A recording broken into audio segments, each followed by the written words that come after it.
Nonostante 2 anni di pandemia, il centro incontinenza dell'Uslo 2, inaugurato nell'agosto 2019, non si è mai fermato e ad oggi sono 13.000 i pazienti presi in cura, un dato significativo che dimostra come quello dell'incontinenza sia un problema molto diffuso tra la popolazione, non solo anziana.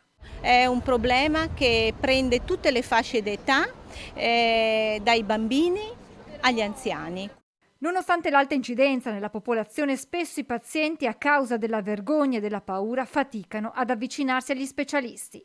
Noi abbiamo un tasso di popolazione molto alto, soltanto pochi si approcciano a quello che è la cura. I pazienti accedono al centro e allo specialista di riferimento con molta difficoltà.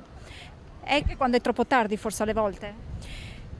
Devo dire di sì, alcune volte è troppo tardi. Nasce proprio con l'obiettivo di sensibilizzare i cittadini sul problema dell'incontinenza la campagna informativa attraverso il camper che tocca le principali piazze venete. Cerchiamo appunto di portare la conoscenza dell'incontinenza con queste campagne.